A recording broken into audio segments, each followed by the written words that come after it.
أعوذ بالله من الشيطان الرجيم. بسم الله الرحمن الرحيم. ونضع الموازين القسط ليوم القيامة فلا تظلم نفس شيئا وإن كان مثقال حبة من خردل أتينا بها وكفى بنا حاسبين. وَلَقَدْ آتَيْنَا مُوسَى وَهَارُونَ الْفُرْقَانَ وَضِيَاءً وَذِكْرًا لِلْمُتَّقِينَ الَّذِينَ يَخْشَوْنَ رَبَّهُم بِالْغَيْبِ وَهُم مِّنَ السَّاعَةِ مُشْفِقُونَ. وَهَذَا ذِكْرٌ مُبَارَكٌ أَنزَلْنَاهُ أَفَأَنتُمْ لَهُ مُنكِرُونَ. اور ہم قیامت کے دن انصاف کی ترازو قائم کریں گے، اور اس دن کسی انسان پر اور کسی بھی نفس پر ذرہ برابر ظلم نہیں کیا جائے گا. اور اگر کسی نے رائی کے دانے کے برابر کوئی نیکی کی ہوگی تو ہم اسے حاضر کر دیں گے، اور ہم حساب لینے کے لیے کافی ہیں. اور یقیناً ہم نے حضرت موسیٰ اور حضرت ہارون علیہ السلام کو فرقان یعنی حق اور باطل میں فیصلہ کرنے والی چیز عطا فرمائی، اور روشنی عطا کی، اور نصیحت عطا کی، جو ان لوگوں کے لیے نصیحت ہے جو تقوی اختیار کرتے ہیں. یہ وہ لوگ ہیں جو اپنے رب سے بغیر دیکھے ڈرتے ہیں، اور وہ قیامت سے خوف زدہ ہیں.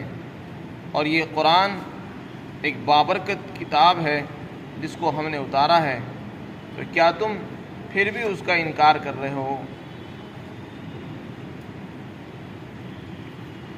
موازین میزان کو کہتے ہیں. میزان کے معنی ترازو کے آتے ہیں، اور قسط کے معنی انصاف کے آتے ہیں. اللہ رب العزت ارشاد فرماتے ہیں کہ قیامت کا دن جو حساب اور کتاب کا دن ہوگا، اس دن ہم صرف انصاف ہی نہیں کریں گے، بلکہ انصاف اس طرح ہوگا اور اس کا اہتمام بھی کیا جائے گا کہ انصاف لوگوں کو آنکھوں سے نظر بھی آئے. وہ دن انصاف کا تو ہوگا ہی، ساتھ ہی ساتھ انصاف لوگوں کو دکھائی دے گا، اور ہر ایک اقرار کرے گا، اعتراف کرے گا واقعتاً یہ انصاف کا دن ہے. تو اللہ رب العزت ارشاد فرماتے ہیں کہ ہم اس دن ترازو لائیں گے. وہ ترازو کیسی ہوگی؟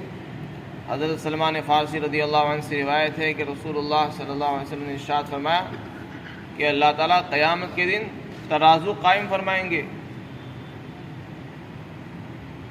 اور وہ ترازو اتنی بڑی ہوگی کہ اگر اس میں آسمان اور زمین کو بھی رکھ دیا جائے تو وہ اس میں سما جائیں گے. اسے دیکھ کر فرشتے پوچھیں گے یا اللہ کہ یہ ترازو کس چیز کا وزن کرے گی؟ تو اللہ فرمائیں گے کہ میں مخلوق میں سے جس کے لیے چاہوں گا وزن کروں گا. اس کے بعد فرشتے اللہ کی تعریف کریں گے، سبحانک ما عبدناک حق عبادتی، آپ کی ذات پاک ہے، ہم نے آپ کی عبادت کا حق ادا نہیں کیا. جیسی آپ کی عبادت ہمیں کرنی تھی ہم سے نہیں ہو سکی. تو وہ اس دن اللہ رب العزت ترازو قائم فرمائیں گے، اور اس میں ہر ایک کے ایک عمل کا وزن کیا جائے گا، اور پھر ہر ایک کو اس کے وزن کے حساب سے ہی جنت میں یا جہنم میں بھیج دیا جائے گا. اور یہ بھی ارشاد فرمایا کہ اس دن کسی پر ذرہ برابر ظلم نہیں ہوگا. ظلم کا مطلب یہ ہے کہ کسی نے کوئی نیکی کی اور وہاں اس دن وہ موجود نہ ہو، اور اس کو غائب کر دیا جائے، ہٹا دیا جائے، اور اس کا وزن نہ ہو. یا یہ کہ بغیر کیے کسی کو سزا مل جائے. کوئی اس قسم کا کوئی گناہ، کوئی ظلم اور زیادتی نہیں ہوگی، بلکہ جس نے کوئی نیکی کی ہوگی وہ بھی وہیں موجود ہوگی، اور جس نے کوئی گناہ کیا ہوگا اس کو وہ بھی وہاں موجود ہوگا، اور ہر ایک کے وزن کے حساب سے ہر ایک کو اس کا بدلہ دیا جائے گا.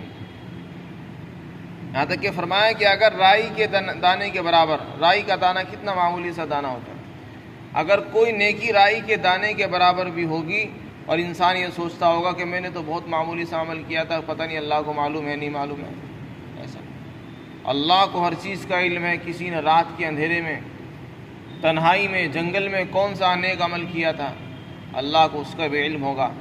تو وہ نیک عمل لایا جائے گا، اور اس کا وزن کیا جائے گا۔ تو اس لیے ہم اپنے نیک اعمال کو معمولی مت سمجھیں اور اس غفلت میں نہ رہیں کہ معلوم نہیں، اللہ کو معلوم بھی ہے نہیں معلوم ہے۔ انسان کا مزاج یہ ہے، جب تک انسانوں کو لوگوں کو معلوم نہ ہو جائے، جب تک میں مشہور نہ ہو جاؤں تو میں کیسے کہلاؤں گا کہ میں تہجد پڑھتا ہوں، نیک اعمال کرتا ہوں یا عبادت کرتا ہوں۔ جب تک میں یہ نہ کہلاؤں، جب تک لوگ مجھے نہ کہہ دیں تو میں کیسے کہلاؤں گا کہ میں تبلیغی ہوں۔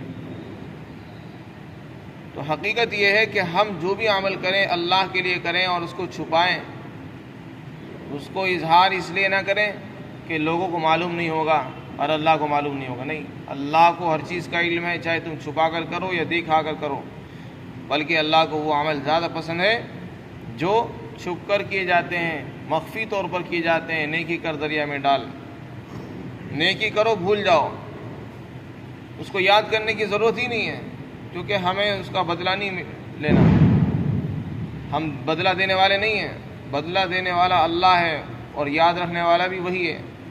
ہم نے نیکی کی، بھول گئے، بار بار اس کو یاد رکھیں اور پھر اس کو لوگوں کو جتلائیں کہ میں نے تیرے ساتھ یہ سلوک کیا، تو نے میرے ساتھ یہ کیا۔ یہ احسان جتلانا ہے اور اپنی نیکی کو برباد کرنا ہے۔ اس سے بہتر یہ ہے کہ آدمی نیکی کرے اور بھول جائے۔ یہاں پر سوال یہ ہے کہ ہم جو نماز پڑھتے ہیں، تلاوت کرتے ہیں یا ذکر کرتے ہیں یا کوئی بھی نیک عمل دین کا کوئی بھی کام کرتے ہیں، اس کا کوئی وزن ہمیں محسوس تو ہوتا نہیں، تو پھر یہ کیسے تولا جائے گا؟ ترازو میں تو وہی چیزیں تولی جاتی ہیں جن کا کوئی وزن ہو، جو بھاری ہوتی ہیں، جیسے کہ سامان تولا جاتا ہے، گیہوں تولا جاتا ہے، آٹا چاول تولے جاتے ہیں۔ اب ہم نے نماز پڑھ لی، نماز کو کیسے تولا جائے گا؟ ہمیں تو دیکھ نہیں نماز کیسی ہوتی ہے، نماز کی کیا شکل صورت ہے۔ اس کا جواب یہ ہے کہ دنیا میں ہمیں دیکھ نہیں رہی ہے، اور بہت سی چیزیں ایسی جو ہمیں دیکھتی نہیں لیکن وہ تولی جا رہی ہیں، ان کا وزن ہو رہا ہے۔ جیسے کہ گرمی کتنی ہو رہی ہے، آج کی دنیا کی ایجادات نے بتا دیا اور یہ ثابت کر دیا ہے کہ ہم بتا سکتے ہیں کہ گرمی کتنی ہے اور سردی کتنی ہے، کتنی ڈگری ٹمپریچر ہے، انسان کو بخار ہے تو وہ کتنا ڈگری ہے، اور شوگر ہے تو وہ کتنا ہے۔ ہر چیز کے آلات ایجاد ہو چکے ہیں جس سے آدمی پہچان لیتا ہے کہ ہاں گرمی اتنی ہے اور سردی اتنی ہے، اور بخار اتنا ہے اور شوگر اتنا ہے۔ یہاں تک کہ موسم کیسا ہے وہ ہر چیز کے آلات موجود ہیں۔ اسی طریقے سے قیامت کے دن اللہ تعالیٰ اعمال کو ایک شکل دے گا اور ان کے جسم عطا فرمائے گا، اور پھر ان کو رکھا جائے گا ترازو کے اندر، اور اس کے بعد ان کو تول دیا جائے گا۔ اب ضرورت اس بات کی نہیں ہے کہ ہم اس تحقیق میں پڑھیں کہ اعمال کو کیسے تولا جائے گا، وہ تو اللہ جانتا ہے کیسے تولا جائے گا۔ ضرورت اس چیز کی ہے کہ ہم اپنے اعمال کو وزنی بنائیں۔ ہم نماز پڑھیں تو ہماری نماز ایسی وزن اور بھاری ہو کہ وہ ترازو کو جھکا دے،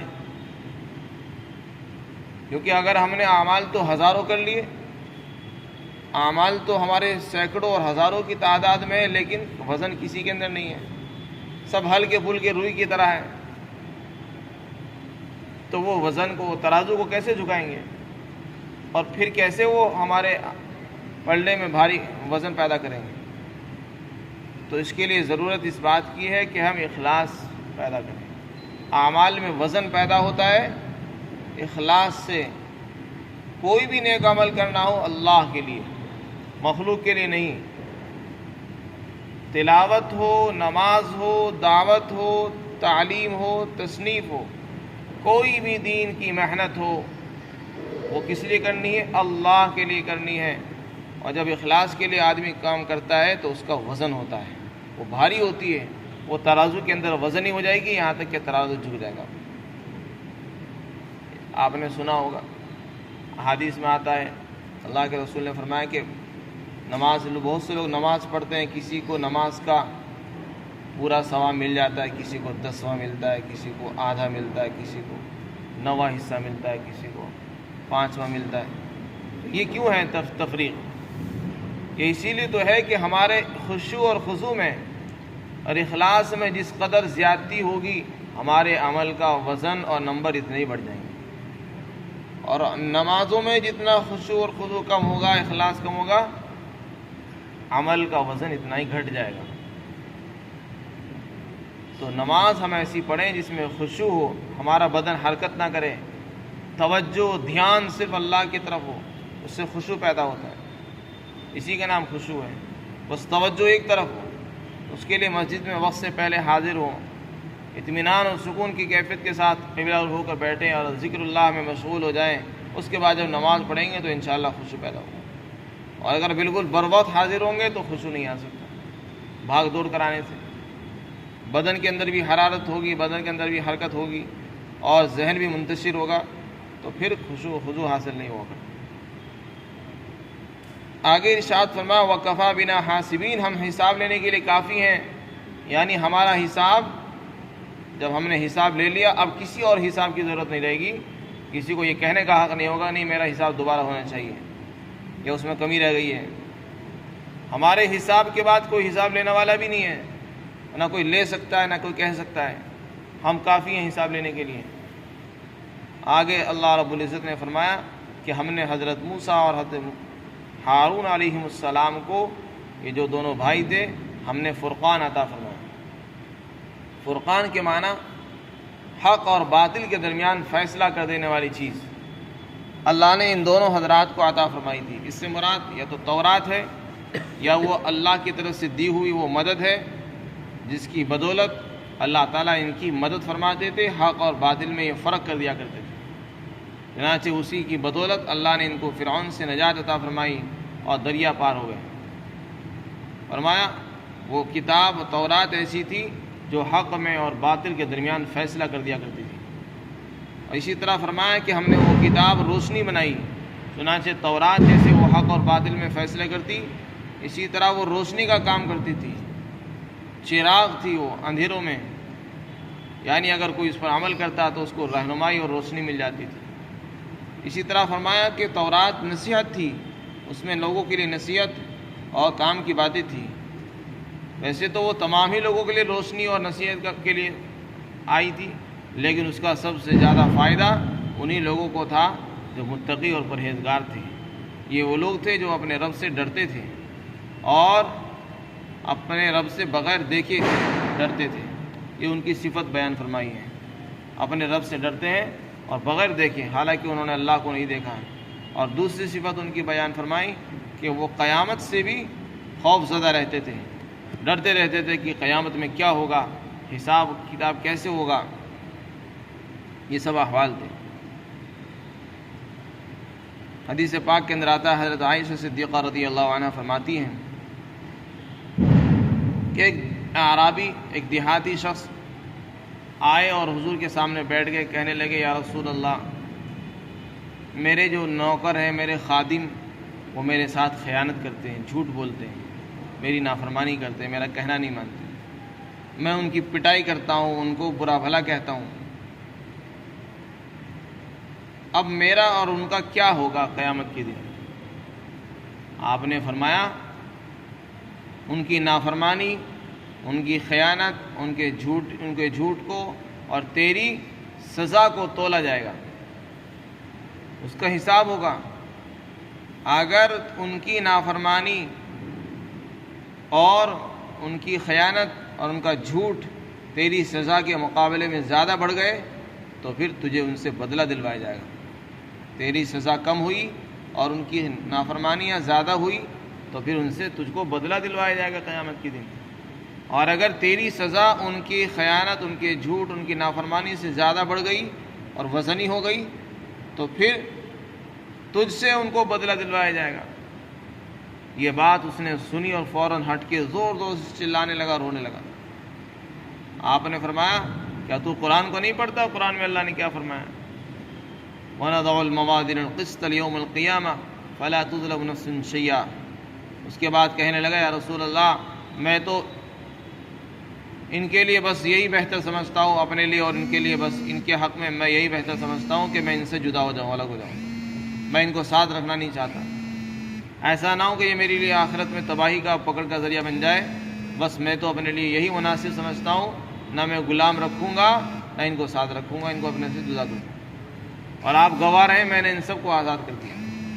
چنانچہ انہوں نے اسی وقت سارے غلاموں کو، سارے نوکروں کو آزاد فرما دیا، اور اس آیت سے انہوں نے اتنا زیادہ اثر لیا کہ ایسا نہ ہو کہ میری سزا ان کے گناہوں پر بڑھ جائے اور وہ میری پکڑ کا سبب بن جائے۔ تو یہ میزان عدل میں جیسے نیکیاں تولی جائیں گی، اسی طرح گناہ اور سزائیں بھی تولی جائیں گی۔ ہم نے کسی کو تکلیف پہنچائی ہوگی، کسی کا حق مارا ہوگا، کسی پر زیادتی کی ہوگی، کسی کے ساتھ خیانت اور جھوٹ بولا ہوگا، تو وہ بھی تولا جائے گا۔ اس نے ہمارے ساتھ جو برتاؤ کیا، ہم نے اس کے ساتھ کیا برتاؤ کیا، اب دونوں کو دیکھا جائے گا۔ جس کا برتاؤ، جس کی برائیاں زیادہ ہو جائیں گی، پھر اس سے اس کو بدلہ دلوایا جائے گا دوسرے۔ آگے ارشاد فرمایا کہ یہ قرآن ایک بہت بابرکت کتاب ہے، اللہ نے اس میں برکتیں رکھی ہیں، اور ہم نے اس کو برکت کے ساتھ اتارا ہے۔ لہذا اس سے پہلے ایک کتاب وہ تھی جو تورات تھی، اور یہ دوسری کتاب ہے جس کو قرآن کہتے ہیں۔ ان ساری چیزوں کے باوجود بھی حالانکہ تم اس کی برکتوں کا احساس کرتے ہو، دیکھتے ہو، کیا تم پھر بھی اس کو انکار کر رہے ہو؟ یعنی اب تو تمہیں مان لینا چاہیے کہ اللہ نے قرآن کو ایسی بابرکت اور اتنی محترم شان، ایک عظیم الشان کتاب نازل فرمائی، اور اس کی تم اثرات کو دیکھتے ہو پھر بھی ایمان نہیں لاتے ہو اور انکار کرتے ہو، یہ تمہاری ہٹ درمی اور عناد ہے جو تمہیں جہنم میں لے جائے گی۔ تو اس لیے کوشش اس بات کی ہونی چاہیے کہ انسان اپنے معاملات کو بالکل صاف ستھرا رکھے، ایسا نہ ہو کہ دنیا سے جانے کا وقت آ جائے اور لوگوں کے حقوق ہمارے ذمے رہ جائیں۔ کسی کو ہم نے ستایا ہے، کسی کو تکلیف پہنچائی، کسی کو گالی دی ہوگی، تو پھر وہی چیزیں بغیر توبہ کے اگر انسان چلا جائے گا تو آخرت میں ہمارے لیے پکڑ کا وبال کا سبب بن سکتی ہے۔ اللہ تعالی ہم سب کی حفاظت